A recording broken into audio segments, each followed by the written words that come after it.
আসসালামু আলাইকুম রহমতুল্লাহি ওবরকাতুহু। সম্মানিত দর্শক, আমাদের অর্থনীতির জন্য এই মুহূর্তে সবচেয়ে গুরুত্বপূর্ণ বিষয় হলো বিশ্বাসযোগ্যতা স্থাপন করা, দেশের ভিতরে এবং দেশের বাইরে। বিনিয়োগের একটা পরিবেশ তৈরি করা এবং মানুষের কাছে যে সঞ্চিত অর্থ রয়েছে আমাদের দেশে, সে যেকোনো একটা ব্যবসায় সেটা বিনিয়োগ করবে, শিল্প কলকারখানা স্থাপন করবে, দোকান দেবে। এই বিষয়গুলোর জন্য সবচেয়ে বেশি দরকার হলো একটা পলিটিক্যাল স্ট্যাবিলিটি, রাজনৈতিক স্থিতিশীলতা। সেটি নেই। ফলে গত ৭-৮ মাসে নতুন করে বিনিয়োগ, সেটি বৃহত্তর পরিসরে হোক বা ছোট পরিসরে হোক, এটা হয়নি। এমনকি শেখ হাসিনার জামানাতে যে মুরগির খামারগুলো ছিল, গরুর খামারগুলো ছিল, এটি সেই জুলাই আগস্ট বিপ্লবের পরে অনেকগুলো প্রান্তিক লেভেলের খামারিদের, যারা আওয়ামী লীগপন্থী খামারি, এদের সংখ্যা হাজার হাজার।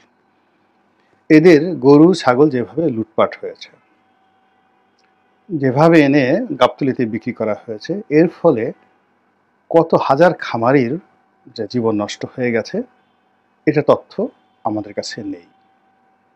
বিকল্পভাবে আবার এই জমানাতে গত ৭ মাসে ছোট ছোট মুরগির খামার বা গরুর খামার এরকম হয়েছে, কতটা হয়েছে তারও তথ্য নেই। কিন্তু এখানে একটা বিরাট ঘাটতি রয়ে গেছে। ফলে আমাদের যে প্রান্তিক জনগোষ্ঠী, সেখানে কর্মসংস্থান নেই, বেকারত্ব বেড়েছে, দারিদ্রতা চারিদিক থেকে ধেয়ে আসছে। এর ফলে সমাজে যে অপরাধ করার প্রবণতা বেড়ে গেছে, অপরাধের সংখ্যা বেড়ে গেছে এবং অপরাধগুলো ক্রমশ নির্মম এবং নিষ্ঠুর হয়ে যাচ্ছে। এবং সবচেয়ে বড় বিষয়টা হলো যে রাষ্ট্রীয় বাহিনী বা রাষ্ট্রীয় সংস্থা, এদের প্রতি যে মানুষের একটা ভয় ছিল সেটা নেই। অপরাধীরা এখন আর আগের মতো ভয় পাচ্ছে না। ২ নম্বর হলো অপরাধীরা কুকর্ম করতে গিয়ে যে একেবারে ডাকাতের মতো যে হৃদয় ছিল, ধর্ষকদের মধ্যে যে বিবেক ছিল, সেটা রহিত হয়ে গেছে। আপনারা ইতিমধ্যে একটা ঘটনা জানেন যে পটুয়াখালী জেলাতে একজন এই শহীদ, মানে আমাদের এই জুলাই আগস্ট বিপ্লবের একজন শহীদ, তার কন্যা ধর্ষিতা হয়েছেন। ১৭ দিন তিনি ঘুরেছেন বিচারের জন্য। রাষ্ট্র এগিয়ে যায়নি, এগোতে পারেনি। আর ধর্ষকদের যে দাপট, ওটা এতটা বেশি বেড়ে গিয়েছিল, ফলে সেই কন্যাটি আত্মহত্যা করতে বাধ্য হয়েছেন। আর সেই কন্যার আত্মহত্যা উপলক্ষে এই যারা জুলাই আগস্ট বিপ্লবের নেতা, তারা আবার পটুয়াখালীতে গেছেন। যাওয়ার সময় তারা যেভাবে ঠাট্টা মশকরা, মানে হাসি তামসা করছিলেন, যেগুলো ভিডিও ফুটেজ রীতিমতো ভাইরাল হয়ে পড়েছে। অবস্থা দৃষ্টে মনে হচ্ছিল তারা জিয়াফত খাওয়ার জন্য যাচ্ছেন অথবা বিয়ের শাদী খাওয়ার জন্য সেখানে যাচ্ছেন। তো এই যে একটা মানসিক বৈকল্য, অর্থাৎ যারা একটা অনুষ্ঠানে যাচ্ছেন, সেই নেতাদের মধ্যে সেই মানসিক বৈকল্য, যেখানে তাদের ড্রেস কোড, পোশাক, হাঁটা চলা, কথাবার্তা, যেহেতু সবসময় তাদেরকে ভিডিওর মধ্যে রাখা হচ্ছে, তো তাদের ব্যক্তিত্ব কেমন হওয়া উচিত, এই বোধটা তাদের মধ্যে এখন আর আসেনি, ব্যাকুল হয়ে গেছেন। শুধু তাই নয়, তাদের নেতা ডক্টর মোহাম্মদ ইউনূস তিনিও এই পোপের অন্ত্যেষ্টিক্রিয়াতে গেলেন রোমে। একটা মৃত্যু অনুষ্ঠান, ফিউনারাল যেটাকে বলা হয়, সেখানে উনি কালো পোশাক পরে গেছেন, শোক জানাতে গেছেন, কিন্তু সবার সাথে তার যে ছবি, অ্যাজ ইট ইজ মনে হয় যেন তিনি বিয়ে বাড়িতে গেছেন। সে কি হাসি, চাঁদের হাসি। তো তিনি যেভাবে হাসছেন, তার কর্মীরাও হাসছে, তার দলের লোকজনও হাসছে। আর ওদিকে ধর্ষিতা, তিনি কবরে গেছেন, আর পোপ তো অন্ত্যেষ্টিক্রিয়ার মাধ্যমে তিনিও মহাধাম, মানে পৃথিবীর থেকে একেবারে তার যে গন্তব্য অনন্তলোকে তিনি চলে গেছেন।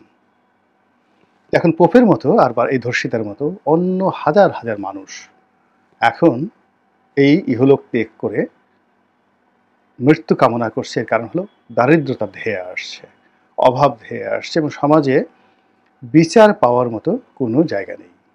এমনকি যারা বিচার বিভাগে আছে, তারা এই সময়টিতে যতটা অসহায় হয়ে পড়েছেন, পেশকার থেকে শুরু করে বিচারক পর্যন্ত, এমন ঘটনা ইতিপূর্বে ঘটেনি।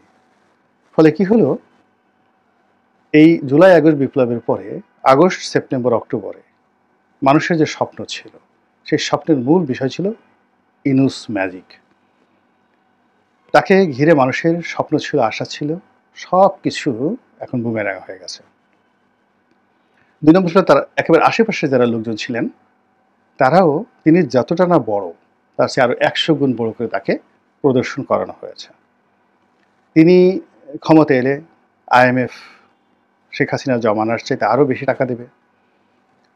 তিনি বাংলাদেশে আছেন, বিশ্বব্যাংক, ADB, IDB, জাইকা দুহাতে টাকা দেবে।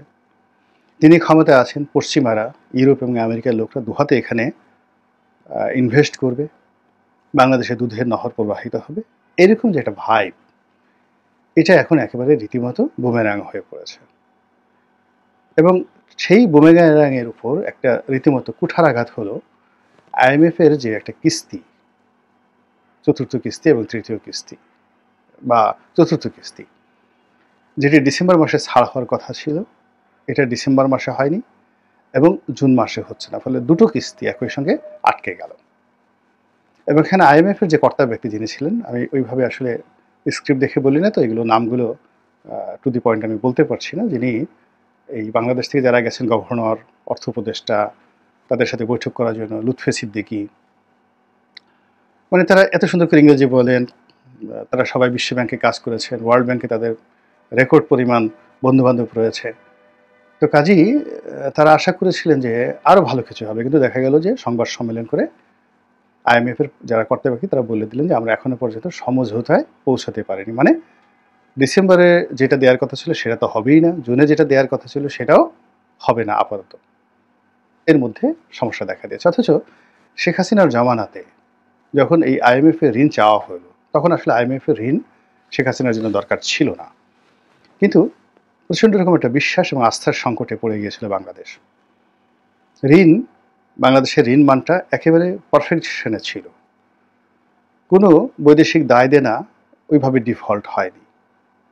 প্রাইভেট সেক্টরে কিছু এলসির পেমেন্ট আটকে গিয়েছিল দুর্বল ব্যাংকগুলোর কারণে, বাংলাদেশের ব্যাংকগুলোর কারণে নয়। যেমন ধরুন এসালামের ব্যাংকগুলো কিংবা অন্য যে ব্যাংকগুলো থেকে প্রচুর পরিমাণ টাকা নেওয়া হয়েছে, এটা ওই ব্যাংকগুলোর সমস্যা ছিল, কিন্তু ডলারের ক্রাইসিস ছিল না, কেন্দ্রীয় ব্যাংকের কোনো সমস্যা ছিল না। এরকম প্রাইভেট সেক্টরে যে সমস্যাটা তৈরি হয়ে গিয়েছিল আস্থার সংকট, ফলে বাংলাদেশের কোনো এলসি, ব্যাংকের এলসি, এমনকি সোনালী ব্যাংকের এলসি, তারাও বিদেশি যে ব্যাংকগুলো গ্রহণ করছিল না তৃতীয় পক্ষের অ্যাড কনফার্মেশন ছাড়া। অর্থাৎ যদি বাংলাদেশের ফার্স্ট সিকিউরিটি ব্যাংক টাকা না দেয়, তাহলে তৃতীয় একটি ব্যাংক, যেমন standard chartered bank, HSBC bank, American city bank NA, বা নেদারল্যান্ডের ABN AMRO, এরকম অনেকগুলো ইন্টারন্যাশনাল ব্যাংক রয়েছে যারা থার্ড পার্টি গ্যারান্টার হিসেবে কাজ করে। তো শেখ হাসিনার জমানার শেষ 6 মাসে এরকম থার্ড পার্টি গ্যারান্টারের সংখ্যা বেড়ে গিয়েছিল এবং অনেকগুলো পেমেন্ট ব্যাকলগে পড়ে গিয়েছিল। এটাই ছিল সমস্যা। কিন্তু সরকারি যে পেমেন্টগুলো, অর্থাৎ রাষ্ট্র যে পেমেন্টগুলো করছিল, তার একটা পেমেন্টও ওরকম কিন্তু ভাবে ব্যাড পেমেন্ট হয়নি। শুধুমাত্র বাংলাদেশ পেট্রোলিয়াম কর্পোরেশনের কিছু পেমেন্ট এখানে আটকে ছিল, যেটি ম্যানেজ করা হয়েছিল। তো ওই অবস্থাতে আন্তর্জাতিক অঙ্গনে একটি বিশ্বাসযোগ্যতা আনার জন্য আওয়ামী লীগের IMF এর লোন দরকার ছিল, যে এই দেশের সব কিছু স্বাভাবিক হচ্ছে। তো যখন IMF এর লোকজন এলো, আমরা যারা আওয়ামী বিদ্বেষী ছিলাম অনেকে জানতাম এই ঘটনা, যে আওয়ামী লীগের এই বিষয়গুলো ফাইলপত্র হয়ে আছে, কিন্তু আমরা বললাম যে আওয়ামী লীগ $10 বিলিয়ন চুরি করে নিয়ে গেছে। অর্থাৎ IMF বলছে যে তোমার অ্যাকচুয়াল রিজার্ভ হলো $22 বিলিয়ন, আওয়ামী লীগ বলছে যে না, আমার 32 বিলিয়ন বা আরো 8 বিলিয়ন, $30 বিলিয়ন।